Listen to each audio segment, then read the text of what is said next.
Hello friends, मैं हूँ राजश्री और मेरे चैनल क्रोशे जेमिनी में आप सभी का स्वागत है।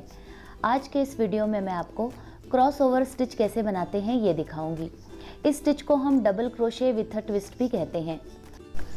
ये एक बहुत ही इजी स्टिच पैटर्न है और हम इसे sweaters, scarfs, mufflers, blankets, cardigans और ऐसे काफ़ी सारे प्रोजेक्ट्स में बना सकते हैं।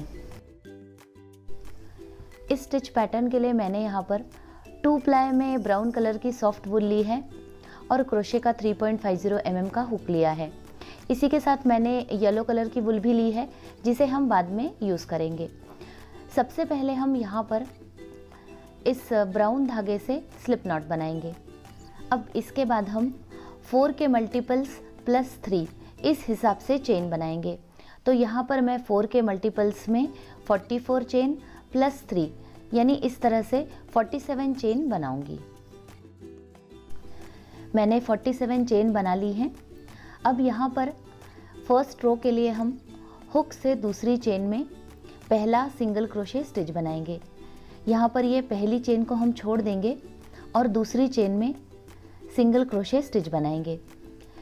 इस फर्स्ट रो में हमें हर चेन में एक एक सिंगल क्रोशे बनाना है। हमने टोटल 47 चेन बनाई हैं, लेकिन हम पहली चेन को छोड़ देंगे और दूसरी चेन से एक एक सिंगल क्रोशे हर चेन में बनाएंगे। तो इस तरह से हमारी फर्स्ट रो में टोटल 46 सिंगल क्रोशे स्टिच बनेंगे। मैंने फर्स्ट रो कंप्लीट कर ली है और इसमें मैंने टोटल 46 सिंगल क्रोशे स्टिच बनाए हैं। यहाँ पर मैं इस क्रॉस ओवर स्टिच का सैंपल दिखा रही हूँ। अब इसके बाद सेकेंड रो के लिए हम टर्न करेंगे और सबसे पहले 3 चेन बनाएंगे। इस 3 चेन को हम पहला डबल क्रोशे स्टिच मानेंगे। इस पैटर्न में हम फर्स्ट और लास्ट स्टिच में एक एक डबल क्रोशे स्टिच बनाते हैं।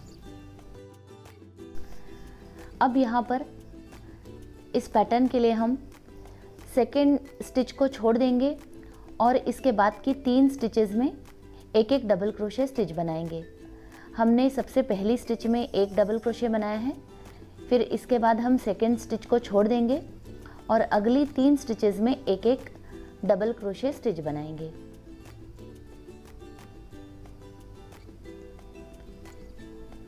ये पैटर्न बहुत ही सिंपल है। तो यहाँ पर अब ये 3 डबल क्रोशे बन गए हैं।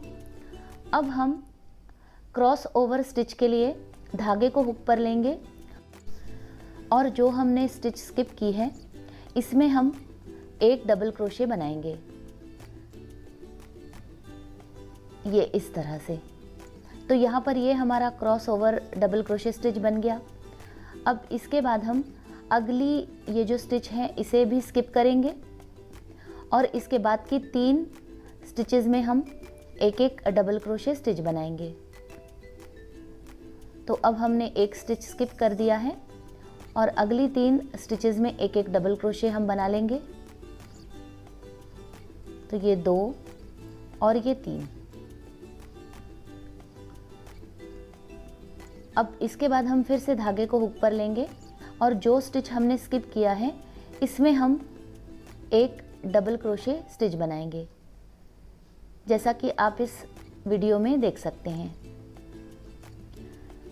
तो यहाँ पर ये इस तरह से हमने इस दूसरे क्रॉस ओवर स्टिच को भी बना लिया है। हमें इसी पैटर्न को इस पूरी रो में रिपीट करना है।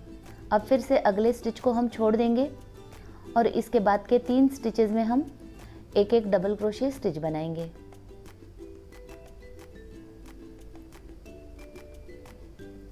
अब हम धागे को हुक पर लेकर फिर से हम ये जो हमने स्टिच स्किप की है इसी में एक डबल क्रोशे स्टिच बनाएंगे। तो यहाँ पर ये हमारी तीसरी क्रॉसओवर स्टिच भी पूरी हो गई है। हमें इसी तरह से इस पूरी रो को कंप्लीट करना है। इस स्टिच पैटर्न में हम फर्स्ट और लास्ट स्टिच में एक एक डबल क्रोशे बनाते हैं। तो यहाँ पर ये पूरा पैटर्न होने के बाद हम आखिरी स्टिच में भी एक डबल क्रोशे स्टिच बनाएंगे। ये जो पैटर्न है ये 4 स्टिचेस का है। एक स्टिच जो हमने स्किप की है और आगे की 3 डबल क्रोशे स्टिचेस। तो इस तरह से ये 4 स्टिच का पैटर्न है और पहली और आखिरी स्टिच में हम एक एक डबल क्रोशे बनाते हैं। मैंने इस पैटर्न को कंप्लीट कर लिया है। यहाँ पर ये 4 स्टिच का पैटर्न है तो इस तरह से हमारे पास ये लास्ट में एक स्टिच बच गई है। हम फर्स्ट और लास्ट स्टिच में एक एक डबल क्रोशे स्टिच बनाते हैं। तो यहाँ पर अब हम इस लास्ट स्टिच में भी एक डबल क्रोशे बना लेंगे, ये इस तरह से। अब यहाँ पर ये हमने पहली स्टिच में भी एक डबल क्रोशे स्टिच बनाया है। अब यहाँ थर्ड रो के लिए हम सबसे पहले एक चेन बनाएंगे। अब इसके बाद ये जो पहली स्टिच है इसमें हम एक सिंगल क्रोशे बनाएंगे। इस रो में भी हम हर स्टिच में एक एक सिंगल क्रोशे बनाएंगे, तो हमारे टोटल 46 सिंगल क्रोशे स्टिच बन जाएंगे। थर्ड रो को हम बिल्कुल फर्स्ट रो की तरह ही बनाएंगे। तो अब मैं इस रो को पूरा कर लेती हूँ। मैंने इस थर्ड रो को कंप्लीट कर लिया है। इसमें हमने हर स्टिच में एक एक सिंगल क्रोशे बनाया है। अब यहाँ पर ये जो सबसे लास्ट की स्टिच है, ये जो डबल क्रोशे है, इसके ऊपर हम एक सिंगल क्रोशे बनाएंगे। लेकिन यहाँ पर हम इस सिंगल क्रोशे को बनाते समय इस येलो धागे को जोड़ लेंगे। यदि आपको कलर स्विच करना है तो आप इस जगह पर कलर को स्विच कर सकती हैं। यदि आपको सेम कलर रखना है तो यहाँ पर हम सिंगल क्रोशे स्टिच बनाएंगे और इसके बाद हम फोर्थ रो की शुरुआत करेंगे। तो यहाँ पर हमने इस लास्ट की सिंगल क्रोशे में येलो धागे को जोड़ लिया है। अब हम 3 चेन बनाएंगे और टर्न करेंगे। अब यहाँ पर इस फोर्थ रो को हम येलो धागे से बनाएंगे। तो ये हमारा पहला डबल क्रोशे बन गया है।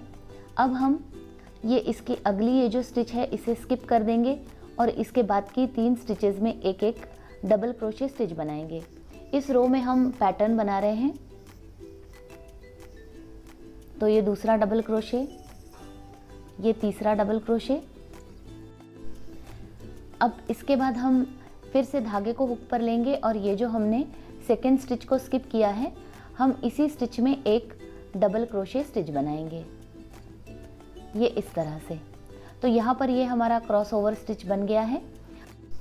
अब हम फिर से अगली स्टिच को स्किप करेंगे और इसके बाद की 3 स्टिचेस में हम एक एक डबल क्रोशे स्टिच बनाएंगे।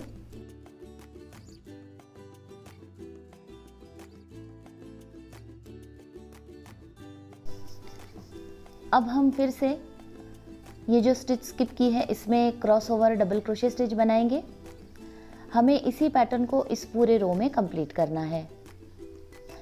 मैंने इस रो को भी कंप्लीट कर लिया है और यहाँ पर हम ये क्रॉस ओवर स्टिच के पैटर्न को देख सकते हैं। यहाँ पर सबसे लास्ट में मैंने एक डबल क्रोशे स्टिच बनाया है। फर्स्ट स्टिच में भी हमने एक डबल क्रोशे बनाया है और लास्ट स्टिच में भी हमने एक डबल क्रोशे बनाया है। अब हम ये जो 5th रो है इसके लिए सबसे पहले एक चेन बनाएंगे और इस रो में हम हर स्टिच में एक एक सिंगल क्रोशे स्टिच बनाएंगे, जैसा हमने थर्ड रो में बनाया है। हमें सेकंड और थर्ड रो को ही इस पूरे स्टिच पैटर्न में रिपीट करना है। तो अब यहाँ पर हम हर स्टिच में एक एक सिंगल क्रोशे बनाएंगे। तो इस तरह से टोटल हमारे पास 46 सिंगल क्रोशे बन जाएंगे। मैंने इस 5th रो को भी कंप्लीट कर लिया है। अब यहाँ पर सबसे लास्ट में हम ये जो सिंगल क्रोशे बनाएंगे, तो अब यहाँ हमें कलर चेंज करना है। अब हम ब्राउन धागे को जोड़ेंगे। तो हमने इस ब्राउन धागे को काटा नहीं है, हम यहीं से इसे सिंगल क्रोशे के दोनों लूप्स में से निकालते हुए जोड़ लेंगे, ये इस तरह से। अब हम 3 चेन बनाएंगे और टर्न करेंगे। अब इसके बाद की 6th रो को हम सेकेंड रो की तरह बनाएंगे। हमें इस रो में पैटर्न बनाना है। तो यहाँ पर हम इस तरह से सेकेंड और थर्ड रो को रिपीट करते हुए ऑल्टरनेट कलर्स चेंज करते हुए जितना भी बड़ा पैटर्न बनाना चाहें बना सकते हैं। मैंने 8 इंच के नाप में इस सैम्पल पैटर्न को कंप्लीट कर लिया है और ये ब्राउन और येलो कलर का कॉम्बिनेशन बहुत सुंदर दिख रहा है। हम इसी तरह से ऑल्टरनेट कलर्स चेंज करते हुए इस स्टिच पैटर्न को बना सकते हैं। ये स्टिच पैटर्न सिंगल कलर में भी स्वेटर्स, जैकेट्स, स्कार्फ्स और मफलर्स में बहुत अच्छा दिखता है।